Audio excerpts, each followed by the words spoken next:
bonsoir à tous. Bienvenue à la une de l'actualité de ce mardi 23 mai 2023. Première destination, Yopougon, Maroc, où le regard à ciel ouvert et les eaux usées et les mauvaises odeurs troublent le sommeil des populations.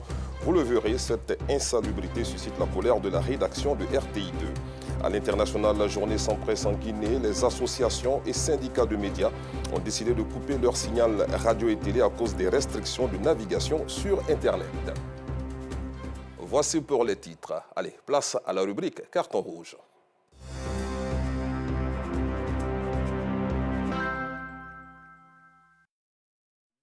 Précisément au quartier Maroc, où les regards à ciel ouvert, les eaux usées et les mauvaises odeurs bondent les rues, un environnement insalubre auquel sont exposés les riverains et commerçants qui exercent leur petit métier aux abords des voies dégradées. L'eau de ruissellement a malheureusement coûté la vie à des personnes et continue de détruire continuellement une école primaire. Suivant ce constat signé Justin Kouassi et commenté par Gassoro Kone de Madongui. Des regards à ciel ouvert, des eaux usées noirâtres ruisselant le long des artères. Eh bien, vous l'aurez compris et remarqué, vous êtes au quartier Maroc, Antenne, dans la commune de Yopougon.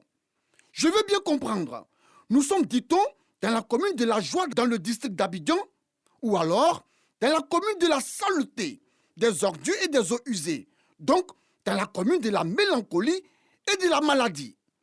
Vous-même regardez, ce quartier est pris d'assaut par des eaux usées, par un contingent d'insalubrité notoire et inexplicable, avec des odeurs fétides, répugnantes, écœurantes et nauséabondes. Insalubrité qui malheureusement constitue une menace et un véritable nid de maladie pour les riverains. À chaque fois que nous sortons de la maison, il y a de l'eau, des sels qui coulent à chaque fois. Et ça a commencé depuis un bon moment. Par moment, ça s'arrête, par moment, ça reprend. Et ça perturbe au niveau de la santé parce que nous qui avons des problèmes pulmonaires, ça nous fatigue. Les regards sont remplis et ça déborde. Ça coule dans tout le quartier. Ça nous rend malades. C'est pourquoi on a tenu à rencontrer les propriétaires des bâtiments. Ils nous ont dit qu'ils vont arranger. Et jusque-là, on n'a pas eu gain de cause. Ça coule toujours. Ces commerçants, par exemple, subissent au quotidien les affres de ce sombre et pitoyable décor. Que c'est dommage. Les clients les refusent de manger parce qu'ils trouvent que ici est sale, l'eau sale, et les enfants vont tomber malades. Donc ça fait que maintenant, là, on n'a plus à vendre comme avant. Nous sommes dans un marché d'arrêt alimentaire. Donc à chaque instant que les gens viennent voir les saletés, ils sont découragés. Ça fait que nous-mêmes, ça nous diminue beaucoup de potentialité au niveau de notre commerce que nous faisons. Quand il pleut, les puits perdus là, ça débouche, tout vient dans le marché. Il n'y a même pas de route, on ne peut même pas sortir. Donc c'est compliqué. Nous les vendeurs, ça nous gêne. Parce que quand tes clients viennent et puis tu vois qu'elles ne sont pas heureuses, elles ont des mines, elles se plaignent, vraiment, nous-mêmes ça nous gêne. À plus forte raison, ceux-mêmes qui viennent faire achat. C'est aussi le cas de ces propriétaires de kiosques à café obligés de fermer son local.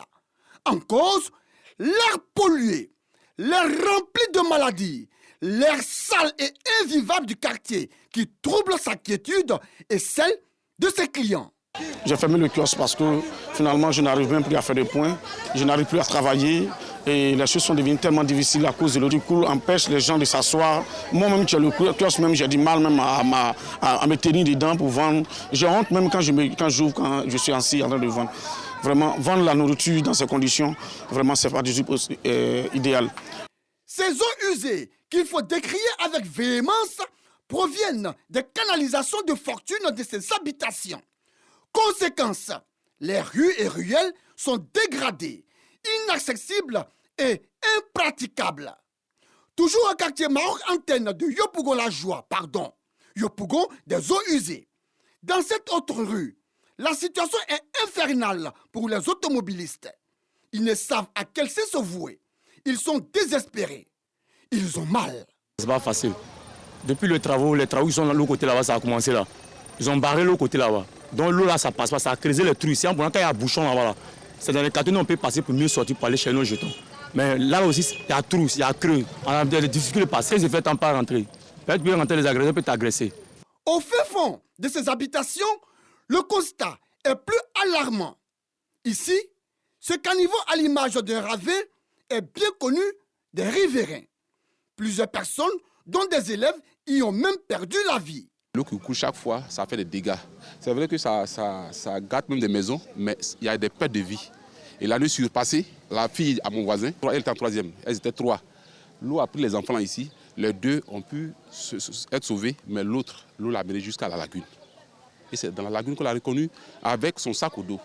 Vraiment, si l'État peut nous aider, la mairie, je ne sais pas. On ne sait pas qui doit nous aider, mais vraiment, il faut qu'ils viennent. Ce passage obligé des élèves désormais est un mauvais souvenir pour eux. On a perdu une camarade ici, donc on a très peu même de passer ici. Donc on aimerait bien qu'on puisse arranger, qu'on puisse passer ici avec un peu plus de sécurité et d'assurance. À côté de ce gros trou, une école primaire, elle aussi menacée. Le fondateur, inquiet, exprime son ras-le-bol. Il est en colère. On en a marre. Je suis fatigué de faire les démarches. J'ai été à la mairie voir la direction technique. L'ONAD même, le dossier se trouve à l'ONAD aujourd'hui. Mais il n'y a pas de solution. Selon lui, cette situation a négativement impacté l'image de son école. N'eût été ce trou occasionné par l'eau l'année dernière, je pense bien que mon école serait remplie. Encore, il y en a qui sont venus retirer les enfants de mon école à cause de ce trou. De 300 élèves, on est à 100, 150 aujourd'hui. Moi, je paye mes impôts, mais je souffre. Mon cri de cœur est que vraiment l'État vienne nous aider. Alors, la rédaction de RTI2 n'entend aucunement se taire sur cette situation d'insalubrité exagérée et hyperbolique. La rédaction de RTI2 n'entend aucunement se taire sur ce comportement incivique et immoral des propriétaires de maisons qui ne se préoccupent pas du bien-être des locataires.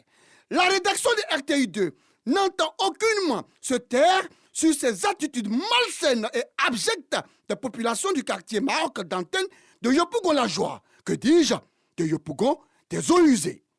C'est pourquoi elle attribue un carton rouge aux autorités municipales qui ne ménagent aucun effort, qui s'en fichent du reste de la situation d'insalubrité que subissent et vivent les populations de ce quartier, qui refusent de faire la police pour permettre à leurs administrés de respirer l'air pur. Carton rouge également au ministère de l'Hydraulique, de l'Assainissement et de la Salubrité qui ne prend aucune mesure de répression, aucune sanction à l'encontre de ces personnes en conflit avec l'hygiène et la propreté. Carton rouge, oui, carton rouge et encore carton rouge aux propriétaires de maisons qui refusent d'installer des fosses septiques dans leur habitation. Ces propriétaires de maisons qui polluent l'air, qui salissent les rues et ruelles du quartier sans être inquiétés, qui provoquent des maladies. Attendez, ayons l'aimabilité d'arrêter, je dis et je répète, d'arrêter de polluer l'environnement avec ces comportements déplacés. Et puis, ces eaux usées en réalité, n'est-ce pas celles provenant des toilettes et des cuvettes de vos toilettes? Ceci, c'est bel et bien les eaux de vos water closets, vos WC, vos cabinets que vous utilisez pour vos besoins naturels. Mesdames, messieurs, à un moment donné, il faut arrêter. En tout cas, que ceux qui ont des oreilles pour entendre, entendent. La rédaction de RTI2 a parlé. Intéressons-nous à présent à un autre calvaire, celui vécu par les usagers qui empruntent le tronçon Abidjan-Dabou. Les travaux de cette voie créent de nombreux désagréments, à savoir des embouteillages, des retards et des pannes. Aller à Songon, Dabou et autres villes au-delà, en passant par la côtière ou faire le trajet inverse, bien sûr, pour accéder à la capitale économique, n'est pas chose aisée. Et c'est pire, les week-ends et le lundi, les populations n'en peuvent plus. Qu'est-ce qui retarde donc ces travaux? Des éléments de réponse à cette question dans ce reportage signé Théodore Zouzou, Clément Boko et Kader Bachil. Axe Yopougon-Dabou. Le bitume a laissé la place à une voie dénudée, dégradée, avec des flaques d'eau. Cette voie très fréquentée est en travaux depuis 2019. Des travaux visiblement loin d'être terminés. Une situation infernale pour automobilistes et passagers. Ici, là, quand on emprunte, on a beaucoup de difficultés. Ils ont commencé, on ne sait pas quand ça va terminer. Ils ont commencé, après on dirait qu'ils ne sont pas là. Ils sont ailleurs, je ne sais pas. Vraiment, on souffre beaucoup. Avec les nids de poules, là, on souffre trop. C'est vraiment difficile. C'est tellement compliqué pour nous. Pour sortir même, tu vois que la route est barrée. Donc, on est obligé de prendre beaucoup de temps sur la route avant d'arriver même à l'école. Il est pratiquement 11 h. J'ai quitté la maison depuis 9 h. Je suis encore dans les embouteillages. Et aussi, le carburant. Tout ça, ça nous fatigue. C'est vraiment difficile. Au quartier Bagnon, les terre-pleins interdisent de passer à certains endroits de la voie en traitement. Quelques rares travailleurs sont visibles sur des points critiques. Et comme la nature a horreur du vide, les commerçants du marché Bagnon, déguerpis du fait des travaux, ont recolonisé les lieux et pire encore, la chaussée où se déroulent en principe les travaux. Nous sommes venus nous installer ici. C'est parce que les travailleurs ne viennent pas régulièrement. Quand ils viennent aujourd'hui, ils peuvent faire 2 à 3 mois avant de revenir ici pour venir travailler. C'est la route, c'est bon pour nous tous. S'ils arrivent, c'est bon. Il nous aura vite fait aussi. La route là va finir là. Eux ils seront libres, nous aussi on va être libres aussi. Ça ne nous arrange pas. Parce qu'on ne sait pas où on va s'asseoir.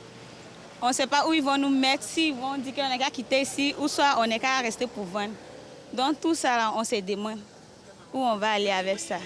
Parce que ça ne finit pas. Les travaux qui n'avancent pas véritablement font que sur cette voie, les embouteillages constituent la routine, obligeant les usagers à changer de comportement. Pour aller aux séances d'entraînement, je suis obligé de me réveiller à 4h30. Si 6h30 me trouve à la maison, c'est sûr que je vais arriver en retard. Voilà, il y a toujours des bouchons partout. Pour éclairer la lanterne des populations qui souffrent en raison de la longueur des travaux et des désagréments causés, nous avons essayé de joindre les responsables de l'entreprise en charge de l'exécution des travaux en vain. Le directeur a décliné notre demande d'interview. Une chose est sûre, les engins sont garés sans activité, confirmant ainsi les dires d'Afou Sanogo, vendeuse sur la voie.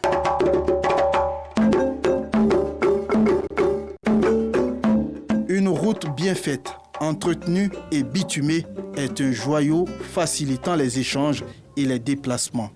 Mais lorsque sa mise en œuvre tarde, elle constitue parfois un obstacle à l'épanouissement des usagers et à la relance de l'économie.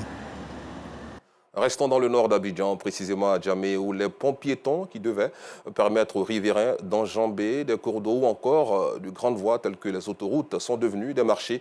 À Williamsville, les commerçants ont trouvé une nouvelle utilité à ces ponts. Ils l'appliquent sur celui qui relie ce quartier à Bracody. Cette situation, nous dit Clément Boko, rend difficile la circulation sur cette artère. Commune d'Adjamé, en plein cœur de la ville d'Abidjan, le pont piéton qui relie le quartier Bracody au quartier Williamsville, envahi par des commerçants. L'on se croirait au marché. Pourquoi ce pont fait-il office de marché? Une et même réponse revient, le coût de la location des magasins. Ici, là, il n'y a pas de place pour vendre, quoi. Donc, à cause de ça, on est venu vendre ici comme ça, quoi. Le magasin, là, on cherche, quoi. Donc, à cause de ça, on est venu la vendre comme ça, quoi. Si on peut gagner place quelque part, on peut prendre comme ça, on va travailler là-bas. On n'a pas les moyens de prendre les magasins. Les maris n'ont pas les moyens. Les magasins aujourd'hui, là, pour prendre un magasin, c'est prix de terrain. Mais si toi qui n'as pas les moyens, on fait comment? Sinon, la mairie nous chasse. Mais on est obligé de s'asseoir pour qu'on puisse aider notre mari. C'est à cause de ça qu'on est assis ici. Sinon, on nous chasse. Mais on se débrouille. Les magasins sont chers. On n'a pas moyen pour les magasins. Donc on est obligé de se débrouiller au dehors pour se débrouiller pour avoir un peu pour la nourriture. Parce que si on dit qu'il y a le magasin, nous là, ça ne vaut pas plus de magasins. On n'a pas assez de moyens au marché. Donc on est obligé de se débrouiller au dehors. C'est tout que j'avais dit. Là, c'est plein. Mais on n'a pas soin, on est obligé de faire ça comme ça. Ce n'est pas à cœur joie que les usagers de ce pont piéton enjambent les marchandises des commerçants pour se frayer un chemin dans ce désordre. Le commerce sur le pont est inapproprié. Et puis c'est un passage pour tout un quartier, disons, très gênant pour la population, très gênant pour les passagers, et souvent même qui crée des situations de palabre. Vraiment, nous disons que chacun vraiment soit un peu civique, quoi. Que les commerçants comprennent qu'on ne fait pas le commerce partout. Ce n'est pas idéal de voir toutes ces femmes en bordure de route, mais elles n'ont pas le choix. C'est un peu difficile de circuler, mais bon, manque de place, elles font comment? Parce que nous sommes aussi des enfants de pauvres. Hein. Voilà. Nos parents ont besoin quand même d'espace au moins où s'installer pour pouvoir faire les petits commerces. Bon, aujourd'hui, dans les marchés et puis les espaces, ça fait que c'est un peu difficile, parce que c'est coûteux. Qu'attend la mairie pour déguerpir ces commerçants, des commerçants qui chercheront toujours à attendrir afin de se maintenir là? Mais sans décision ferme, aucune règle ne sera respectée. Parlons à présent religion. L'association islamique Ansardine, section d'Anyama, a initié une collecte de sang en vue de sauver des vies le week-end dernier. Cette opération vise à contribuer aux besoins annuels de la Côte d'Ivoire en poches de sang, des besoins estimés à 90 000 poches de sang sur 250 000. Reportage Noussangari. Des gestes simples, mais utiles pour sauver des vies. Les habitants d'Anyama n'ont pas voulu rester en marge de l'opération de collecte des sangs initiée par l'association islamique Ansardine. Ils ont effectué nombreux déplacements au quartier Schneider pour donner de leur sang. Il y a mes parents qui sont à l'hôpital, ils ont besoin de sang. Et puis mes collègues, donc je suis venu donner mon sang pour les sauver, quoi, des vies. C'est à cause de ça que je suis venu matin. C'est vraiment nécessaire parce que c'est pour sauver des vies. Le sang est devenu une denrée rare dans les centres hospitaliers. Selon l'OMS, Organisation mondiale de la santé, les besoins annuels de la Côte d'Ivoire en poche de sang sont estimés à 250 000. Sur ce nombre, en 2021, le CNTS, Centre national de transfusion sanguine, n'a mobilisé que 160 000 poches de sang. Des efforts restent à faire pour combler ce déficit. Nous avons décidé de faire ce don de sang parce que l'enseignement que notre guide nous a transmis, c'est le social. C'est de sauver la vie et aider les nécessités. Et c'est sur ça donc l'islam est basé pour montrer à l'humanité que l'islam c'est pour tout le monde. L'islam c'est de servir l'humanité et c'est de sauver la vie. Ce sont plus de 600 poches de sang que cette organisation islamique entend collecter. La communauté Ansardine a pu bénéficier de l'appui de Fatim Bamba, Kadanyama, pour la réussite de l'opération. Intéressons-nous à présent à l'agenda du président du comité d'organisation de la CAN 2023. Albert François Michia a achevé sa tournée auprès des guides musulmans ce mardi. En effet, après le roi et chef traditionnel à Yamoussoukro, il est responsable du Forum des confessions religieuses de Côte d'Ivoire à Abidjan. Les membres du COCAN ont mis le cap sur Bingerville où ils ont été reçus par le bureau du Conseil supérieur des imams. Voici le point de cette rencontre avec Samuel Metch. François Albert Amichia, président du COCAN, est allé porter à la connaissance du bureau du Conseil supérieur des imams COSIM les détails autour de l'organisation de la CAN 2023 et les réelles motivations pour notre pays. Alors, pour approcher l'organisation des villes hôtes, bientôt nous allons créer les comités locaux du COCAN, les COLOCAN, pour associer non seulement les populations, mais également les collectivités locales, les administrations locales des villes hôtes pour l'organisation et la mobilisation à l'effet de donner un aspect festif et populaire. Et nous voulons surprendre le monde. Nous voulons que nos stades soient pleins, quelle que soit l'équipe qui joue. Après avoir écouté religieusement et pesé tout le sens de la démarche du président du COCAN, le bureau du COSIM, par la voix de son président, le Cheikhoul Aïma Ousmane Diakité, a demandé à Dieu d'étendre sa grâce et sa miséricorde à tous les membres impliqués dans la réussite de cet événement. Que les compétitions se passent dans les meilleures conditions. Que la troisième étoile vienne aussi pour compléter jamais 203, Inch'Allah. Le président du COCAN est ressorti satisfait de cet entretien où il a reçu le soutien total du COSIM qui a promis se faire l'écho du COCAN dans toutes les régions du pays.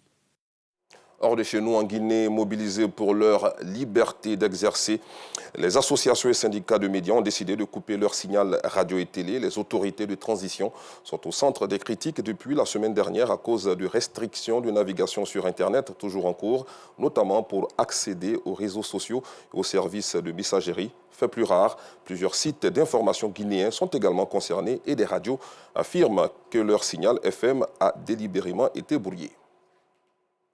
Point final, merci d'avoir suivi cette édition. Excellente soirée sur RTI2.